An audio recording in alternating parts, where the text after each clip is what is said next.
Buonasera a tutti e benvenuti a questo inizio di un nuovo ciclo di conferenze del Circolo Vittoriese di Ricerche Storiche. Colgo anche l'occasione per farvi a tutti quanti gli auguri di un buon 2015. Speriamo che sia migliore dell'anno passato, ma è l'augurio che ci facciamo tutti gli anni. Comunque, insomma, ce lo facciamo lo stesso, sperando sempre di andare in meglio invece che in peggio.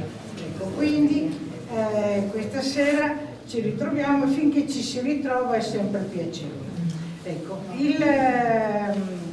la prossima conferenza sarà naturalmente, voi sapete, il secondo venerdì di febbraio, ecco, e Guido Spada. Ecco, la farà Guido Spada, che ecco, il titolo è Pittori per l'impero, la cartolina al servizio della Grande Guerra. Ecco, quindi la presentazione di un libro, Pittori per l'impero, la cartolina al servizio della Grande Guerra. Uno dice: ma come quest'anno tutto sulla Grande Guerra? Per forza, perché stiamo entrando in quelli che sono gli anniversari della Prima Guerra Mondiale e quindi è logico che se ne parli e si discutano anche queste cose, quello che è accaduto, perché il compito della storia è di dare testimonianza, però logicamente non è che noi dobbiamo prendere passivamente la testimonianza, possiamo anche discuterla, parlarne, e quindi è importante, sono importanti le conferenze su questi episodi passati per rendersi conto di quelle che erano le realtà di una volta e magari confrontarle con le realtà di adesso, che non è che stiamo molto meglio dal punto di vista di insurrezioni e di porcherie varie, ecco. Quindi però insomma noi cerchiamo di far vedere quella che era soprattutto la grande storia. Questa sera naturalmente abbiamo il nostro colonnello Cadetto che ci parlerà appunto degli inizi della Grande Guerra. Vi lascio adesso all'ascolto della conferenza. Grazie. Grazie.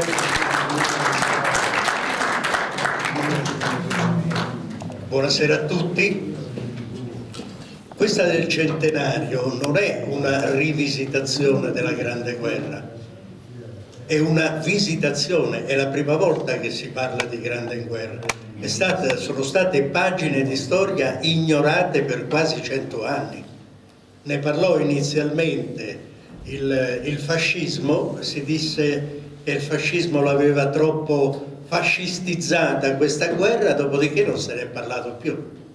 Anzi, il 68, che coincideva con il cinquantenario della fine della Grande Guerra, fu proprio l'occasione per per seppellire tutto quello che era la memoria della Grande Guerra, quella che stiamo riscoprendo oggi. Allora, facciamo un brevissimo cenno a come nasce questa avventura europea. Il 29 luglio del 1914, alla mezzanotte e mezza, da una posizione tra Semlin, che era una località fra il Danubio e la Sava, un pezzo d'artiglieria da campagna austriaco da 75 mm aprì per la prima volta il fuoco, e quello fu il segnale d'inizio della Grande Guerra. Tutto era cominciato il 28 giugno del 1914 a Sarajevo.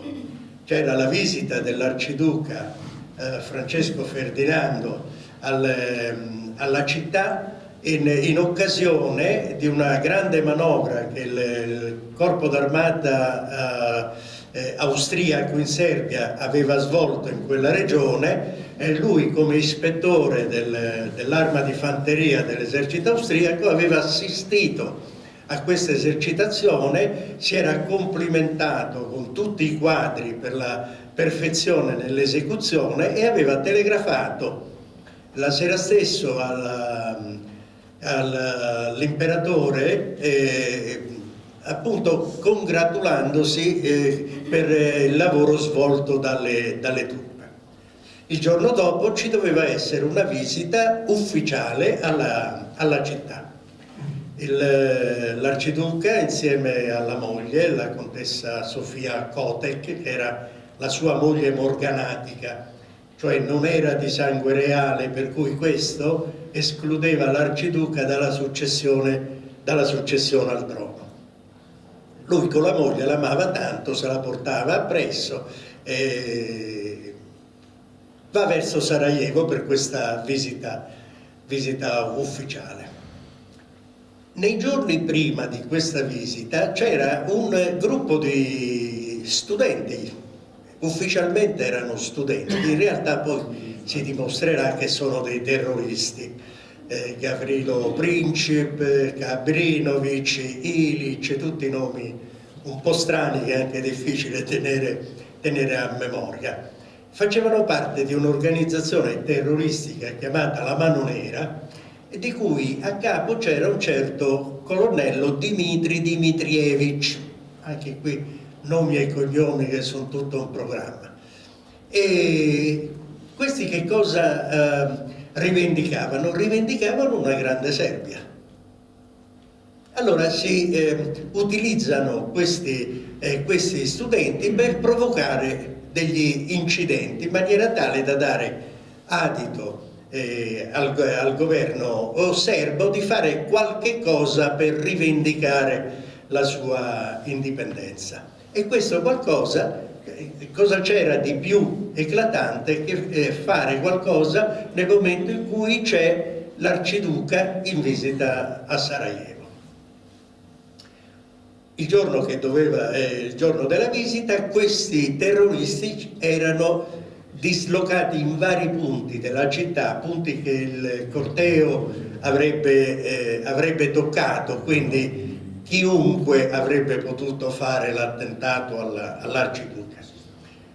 La macchina con il suo seguito, dove c'erano gli aiutanti di campo, il comandante dello stesso corpo d'armata austriaco in Serbia, passano davanti al primo terrorista, il quale non se la sente di fare quello che avrebbe dovuto fare, per cui la macchina lo supera e va avanti. A un certo punto passano davanti al secondo terrorista, il quale secondo terrorista ha il coraggio, tira la bomba a mano, batte sul cofano della macchina che seguiva la macchina dell'arciduca e cadendo a terra esplode, uccide qualche spettatore che era lungo la strada, ferisce gravemente gli aiutanti di campo. Allora la colonna si ferma, c'è un po' di discussione, il comandante del corpo d'armata gli dice all'arciduca: rinviamo la visita, non è il caso di farla, e lui dice: no, io sono qua ormai, la visita la facciamo. Sì, però per sicurezza allora cambiamo itinerario, che sarebbe stata un'ottima soluzione, perché evidentemente chi aveva preparato questi attentati sapeva qual era il percorso della colonna. Decidono di cambiare itinerario e il sindaco dice: mi metto in testa io con la mia macchina e così raggiungiamo il municipio da un'altra strada. Si mette in testa, parte, le altre macchine lo seguono, a un certo punto si blocca perché si accorge che ha sbagliato strada. Il sindaco, che doveva conoscere la città. Allora c'è un momento in cui tutte le macchine del seguito cominciano a fare retromarce, a manovrare per poter rimettersi sull'itinerario che era stato concordato. Quindi c'è stato un momento in cui la macchina dell'arciduca si è venuta a trovare a fianco a Gavrilo Princip. Gavrilo Princip tira fuori la pistola, 2 colpi secchi e li uccide tutti e 2. Un piccolo passo indietro. Naturalmente una volta che l'attentatore aveva lanciato la bomba, quella che ferisce gli aiutanti di campo, scappa, ma tutti lo inseguono e lo pigliano, lo prendono. Lui, per non cadere vivo, aveva una fialetta di cianuro che gli era stata data dall'organizzazione, con i denti la rompe, però resta vivo. La stessa cosa accade a Gavrilo Princip. Dopo che ha sparato all'arciduca e alla moglie, scappa, viene inseguito, viene preso, anche lui rompe la fialetta di cianuro con i denti, anche lui resta vivo. Insomma, per farla breve, viene arrestato, viene rinchiuso in carcere, verrà celebrato il processo e verrà condannato a 30 anni, mi sembra. Comunque lui morirà prima ancora che finisce la prima guerra mondiale. Qui adesso a questo punto si apre tutto il contenzioso fra il governo austriaco e il governo serbo. La Serbia fa l'inchiesta che avrebbe dovuto fare. Viene accertato che le armi di cui erano forniti questi terroristi erano uscite dall'arsenale serbo, e quindi c'è poco da dire, non era stato il governo serbo. Indirettamente la responsabilità era comunque sua. Viene pescato un altro di questi attentatori, un certo Ilic, il quale per paura, questo Ilic, parla e rivela tutto quello che c'era da rivelare, per cui tutta la rete terroristica di questa Manonera viene completamente smantellata. E lo stesso capo della Manonera, il colonnello Dmitrievich, viene fucilato qualcuno dice che è stato fucilato per non farlo parlare, perché in fin dei conti lui era il capo dell'organizzazione. L'Austria non fa nulla, stranamente non fa nulla. Dice che vorrebbe mandare un magistrato austriaco a collaborare nell'inchiesta con la Serbia storce un po' il naso perché la ritiene un'interferenza in un fatto prettamente serbo. Il giudice che fa l'inchiesta si accorge che però la situazione il problema è molto più grande di quello che può apparire in apparenza, e che per un magistrato di campagna come lui, abituato a indagare su furti di polli e di bestiame in genere, diventa una cosa di cui non si ritiene all'altezza. Allora a questo punto il governo austriaco, che aspettava la fine dell'inchiesta per poter prendere posizione su questo fattaccio, a questo punto mandano un magistrato austriaco. E contemporaneamente, intanto i giorni passavano, contemporaneamente viene mandato un ultimatum alla Serbia con 10 richieste. 10 richieste e 48 ore di tempo per dare una risposta, e pretendeva il governo austriaco che tutte e 10 le clausole che imponeva fossero accettate, non parte, tutte. Contemporaneamente cosa succede in Italia? In Italia succede che il 1° luglio del 1914 a Torino, mentre dormiva, muore il capo di Stato Maggiore dell'Esercito, che era un certo generale Pollio. si è sempre detto che il generale Pollio era filo tedesco come formazione mentale. Fra l'altro aveva anche sposato una nobile tedesca. Muore, il governo però, nonostante fosse successo quello che era successo, cioè gli avvenimenti di Sarajevo, ritarda nella nomina del capo di Stato Maggiore dell'esercito, suo sostituto, il quale viene nominato il 12 luglio. 12 luglio, ma con la clausola che sarebbe entrato nel pieno della sua funzione il 27 luglio. Quindi pensate, un giorno prima della dichiarazione ufficiale di guerra dell'Austria non si è capito questi 15 giorni di vacazio a che cosa siano serviti. È vero che c'era tutta la politica estera da seguire, perché a questo punto il grosso del problema per noi italiani era quello della politica estera. Noi facevamo parte della triplice alleanza, per cui avevamo degli accordi con l'Austria e con la Germania. Gli accordi fra Italia e Germania erano prettamente difensivi, cioè se uno di questi tre paesi veniva attaccato da un quarto paese, allora tutti sarebbero dovuti entrare in conflitto a favore di uno dell'alleato che veniva colpito dalla guerra.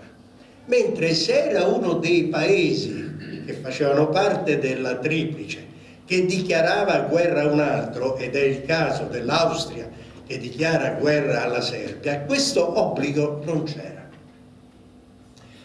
Di questo accordo c'è l'articolo 7, casus federis, cioè il caso in cui come si ci sarebbe dovuti comportare in queste situazioni. Era previsto che se uno dei paesi dell'alleanza dichiarava guerra a un altro paese, dei benefici che ne sarebbe venuta a ottenere doveva cederne una parte anche ai paesi alleati, che in un certo senso gli davano comunque garanzia di una copertura, di un intervento per eventualmente le cose fossero andate male. Allora noi chiediamo quello che ci interessava avere, e che erano il Trentino, il Trieste, le isole Cursolane, insomma tutte quelle robe là. L'Austria non intendeva invece darci niente, negava addirittura che il trattato dicesse queste cose. Torniamo al nostro capo di Stato Maggiore. Lui il 27 assume l'incarico di capo di Stato Maggiore. Si presenta al Presidente del Consiglio dei Ministri e gli chiede se ha delle disposizioni particolari in caso si dovesse scendere in campagna. E parlando scopre che il Presidente del Consiglio faceva sempre riferimento a una possibile guerra contro l'Austria, mentre lui era fermo al fatto che se ci fosse stata una guerra, essendo noi alleati dell'Austria, dovevamo fare una guerra contro la Francia, e che quindi tutto il dispositivo militare italiano era tutto sbilanciato verso la Lombardia occidentale e verso il Piemonte. Se questi cambiano l'obiettivo, il nemico non è più la Francia, ma il nemico è l'Austria, bisogna rifare tutti i piani, bisogna rifare tutti i progetti di mobilitazione, bisogna trovare le aree di radunata dove mandare l'esercito quell'attimo prima della guerra, prima di assumere lo schieramento. E quindi voi potete immaginare che non era un compito semplice. Per farlo occorreva del tempo, E quindi questo nuovo capo di Stato Maggiore, che per la verità in quel momento era il migliore dei generali di corpo d'armata di cui l'esercito italiano aveva, e peraltro era anche il più anziano, tra le altre cose. Il problema della guerra all'Austria era un problema che nel tempo era stato anche analizzato. Il generale Cosenz, primo capo di Stato Maggiore del nuovo Regno d'Italia, aveva notato che ai nostri confini con l'Austria continuava a realizzare opere della fortificazione permanente con le bocche da fuoco puntate verso l'Italia. Sono quei famosi forti che hanno i cannoni a cupola, ecco, tanto per intenderci. Allora pensò, giustamente, che se l'Austria lo faceva è perché prima o poi tendeva a impiegarli contro l'Italia, altrimenti non l'avrebbe fatto. E da qui si cominciò a ipotizzare che in futuro ci sarebbe potuta essere una guerra con l'Austria. Vennero analizzate diverse ipotesi, ogni anno veniva fatta un'esercitazione solo per i quadri ufficiali, ipotizzando sempre delle situazioni operative diverse, in maniera da abituare gli stati maggiori a ragionare sul problema di una guerra all'Austria. Naturalmente l'Austria era più forte di noi e noi a ogni esercitazione perdavamo la battaglia e ci dovevamo sempre ritirare dall'Isonzo verso l'interno della regione del Veneto. E cercavamo di fare una prima resistenza sul Tagliamento, ma il Tagliamento è un fiume praticamente senza acqua, ha il letto molto ampio, le sponde sono molto basse, non costituivano un impedimento a un esercito vittorioso che sta marciando, per cui noi sul Tagliamento non resistevamo mai. Torna indietro, si arriva al Piave, c'è poco da fare. E sul Piave noi riusciamo, sempre durante le esercitazioni, riusciamo sempre a fermare gli austriaci.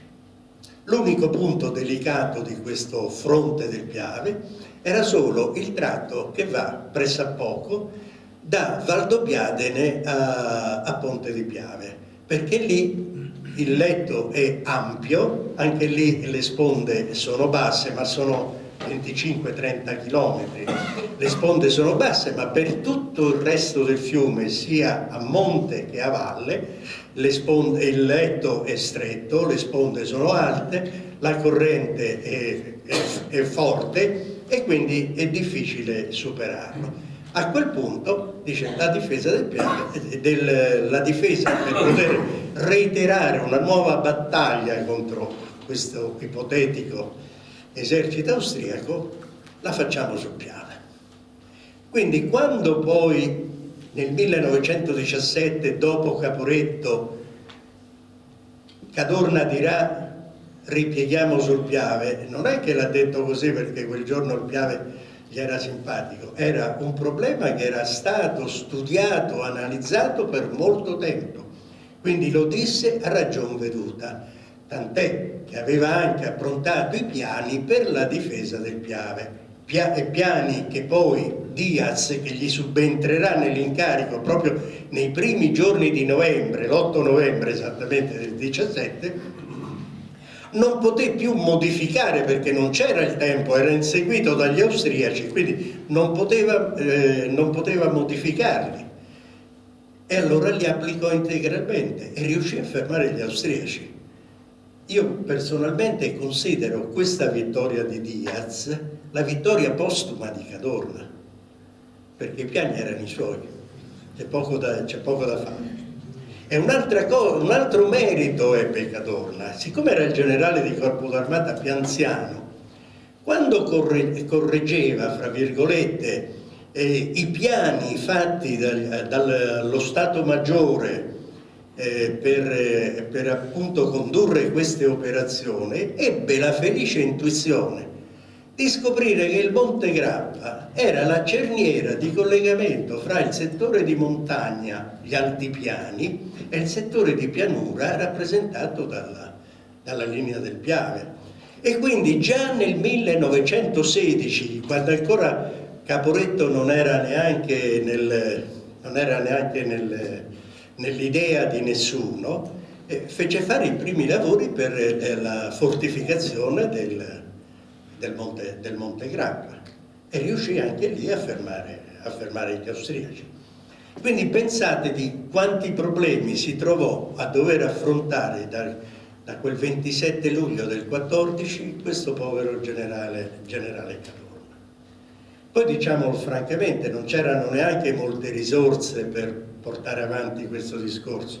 Noi stavamo ancora pagando i debiti della campagna di Libia 1911, quindi il nostro bilancio era proprio... Comunque, torniamo alle nostre trattative con l'Austria-Ungheria. Nelle nostre richieste noi eravamo sostenuti dai tedeschi. I tedeschi premevano affinché l'Austria accettasse qualcuna delle nostre condizioni per entrare in guerra a favore diciamo, degli austriaci. Ma non molla, l'Austria proprio non intende. Sarà stato anche forse un po' la politica del generale Conrad, che era il capo di Stato Maggiore austriaco e che non ci poteva addirittura sopportare. Voi sapete tutti che voleva addirittura attaccare l'Italia nel 1908 durante il terremoto di Messina. Pensate che vigliaccata sarebbe stato. Comunque lui era disposto a farlo. E per aver pensato solo questo venne destituito dall'incarico da Francesco Giuseppe, che era molto più corretto nel suo modo di vedere il problema. Poi è stato costretto a rimetterlo perché non aveva di meglio sul mercato da spacciarci. Comunque l'Austria non intende darci niente. Tira molla, alla fine dice sì, va bene, qualcosa però a guerra finita. Voi capite che a guerra finita non era una soluzione che a noi poteva accontentarci, perché se avesse vinto la guerra avrebbe avuto una potenza tale che ci avrebbe dato un calcio nel sedere e non ci avrebbe dato niente. Se l'avesse persa la guerra, comunque quei territori gliel'avrebbero portati via e quindi non disponeva di questo materiale di scambio da darci. Quindi questa soluzione non poteva accontentarci. Allora qui inizia tutto il gioco fra gli ambasciatori, che una volta avevano una funzione importantissima, gli ambasciatori, molto più importante di quella che hanno adesso. Noi tramite l'ambasciatore russo a Parigi captiamo una frase detta al nostro ambasciatore italiano che insomma la triplice intesa Francia, Inghilterra e Russia sarebbe stata disposta a noi a darci qualcosa se noi che non fossimo entrati in guerra con loro, ma che fossimo rimasti neutrali. A loro bastava la neutralità. Perché? In caso di guerra era previsto che noi avremmo dovuto mandare un'armata più una divisione di cavalleria sul Reno a difesa delle posizioni tedesche. Perché la guerra sul nostro fronte contro la Francia non ci sarebbe dovuta essere, perché era una frontiera molto disagevole, quindi la Francia non avrebbe potuto mettere in campo forze così numerose da invadere il Piemonte. La guerra si sarebbe svolta in pianura, quindi noi dovevamo presidiare un tratto del fiume Reno. Quindi non entrando in guerra a fianco dell'Austria e della Germania, pensate che favore avremmo fatto ai francesi e agli inglesi, perché la Germania non aveva forze sufficienti per poter affrontare sia sul fronte occidentale le unità franco-britanniche, né sul fronte orientale le unità russe, non sovietiche, russe, non ce l'aveva, quindi avevano bisogno di questa armata italiana. Quindi gli avremmo fatto un gran dispetto noi, e il dispetto in effetti glielo facciamo, perché da questa frase dell'ambasciatore sovietico che loro sarebbero stati disposti a darci qualcosa, noi cominciamo a trattare su due tavoli.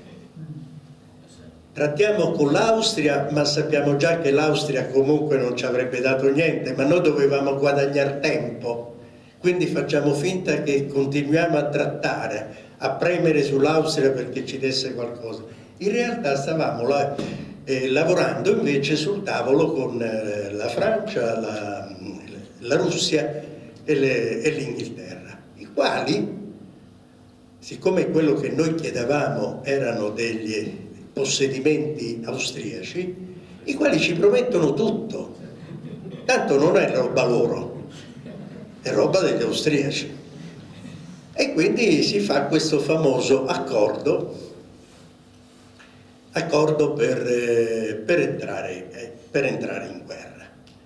Noi possiamo guadagnare tempo ancora come il 2 agosto, una volta appena l'Austria dichiara guerra ufficialmente alla Serbia, il governo italiano si proclama neutrale, avvalendosi di quel famoso articolo 7 del Trattato della Triplice Alleanza, che dice che noi non siamo obbligati a entrare in guerra a favore dell'Austria. E quindi in queste condizioni, svincolati dalla Triplice Alleanza, cominciamo a trattare con gli alleati della Triplice Intesa e ci mettiamo d'accordo. Loro ci danno tutto, ci impongono solo l'entrata in campagna a un mese dalla firma del Trattato di Londra. Noi firmiamo questo Trattato di Londra il 26 aprile del 1915, quindi dobbiamo entrare in guerra prima del 26 maggio dello stesso anno, tant'è che noi entriamo il 24. Questa è una clausola che ci impongono i nostri nuovi alleati. Però c'è anche una clausola che imponiamo noi. La clausola che imponiamo noi è questa: noi dobbiamo entrare in guerra, siccome non possiamo condurre le operazioni di schieramento e tutto senza che gli austriaci se ne accorgano, bisogna che noi facciamo le cose veloci, però in un momento in cui l'Austria è impegnata di brutto in una battaglia importante. Allora il favore, diciamo che ce lo fanno i russi. I russi attaccano la Germania e l'Austria sul loro fronte dei Carpazi. Purtroppo perdono. Purtroppo i russi perdono e sono costretti a un ripiegamento di quasi 100 chilometri. Pensate che batosta. A noi per 60 chilometri da Caporetto in linea d'aria ci hanno detto che l'esercito era... Invece loro retrocedono di un centinaio di chilometri. E questo succede però prima che noi entriamo in campagna, qualche giorno prima, ma ormai a quel punto non possiamo più tirarci indietro. Per cui il 24 maggio del 1915, come era previsto, iniziano le operazioni sul fronte dell'Isonzo, che sono le nostre prime operazioni di guerra. Prime operazioni di cui parleremo nella prossima conferenza, perché l'idea sarebbe quella di seguire anno per anno l'andamento del conflitto, in maniera da seguirlo tutto con una certa organicità. Adesso per noi non è ancora il centenario, perché per noi la guerra non è ancora cominciata, però è l'anno della diplomazia, è l'anno in cui sono i nostri ambasciatori quelli che svolgono il maggior mole di lavoro. E così noi entriamo in guerra senza dire niente a nessuno. Ecco, vi posso raccontare come è avvenuta la dichiarazione di guerra.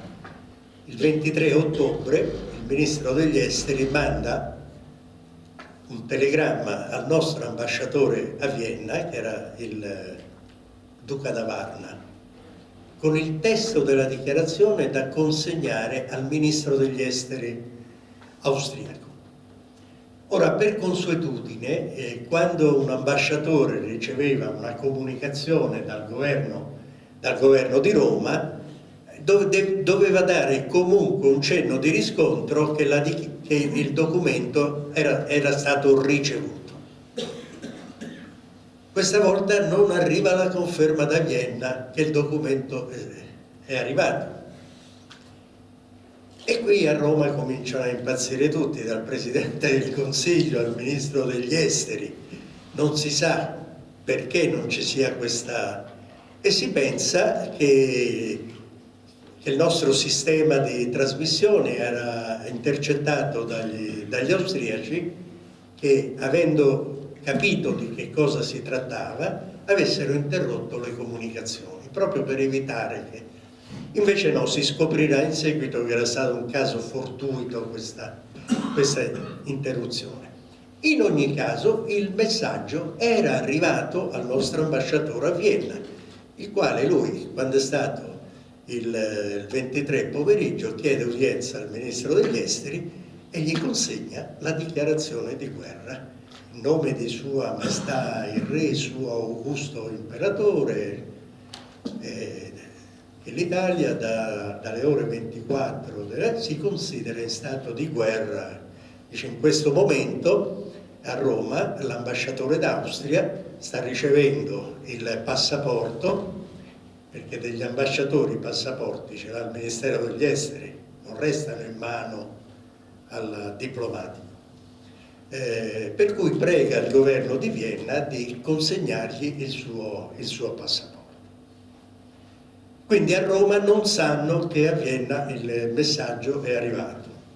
Allora, con una procedura inusuale, il ministro degli esteri appronta una nuova copia della dichiarazione di guerra, convoca al Ministero degli Esteri l'ambasciatore Macchio, che era l'ambasciatore austriaco accreditato a Roma, e gli consegna la dichiarazione di guerra. Macchio se la trova in mano, non era un gran diplomatico, se la trova in mano non sa cosa farne, perché non è la procedura esatta. Come fa a dire a Vienna: guardate che l'Italia ci ha dichiarato guerra? Non è che c'erano i telefoni come oggi, per cui con un cellulare gliel'avrebbe detto subito. Allora c'erano delle... E così il 24 maggio tutti gli ambasciatori austriaco e anche tedesco, pensate, anche tedesco, accreditati non solo presso il governo italiano, ma anche presso il governo della Santa Sede, che comunque risiedevano in territorio italiano, prendono il primo treno per la Svizzera e rientrano a casa.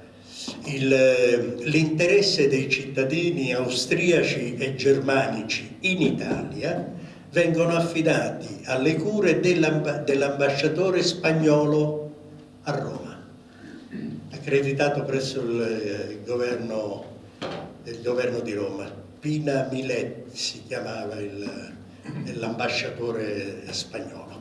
Contemporaneamente il nostro duca da Varna parte da Vienna sempre per la Svizzera e rientra in territorio nazionale. L'unico valico aperto era rimasto quello della Svizzera.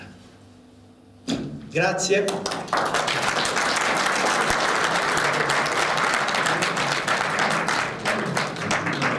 Ci sono domande? No, troppo esauriente.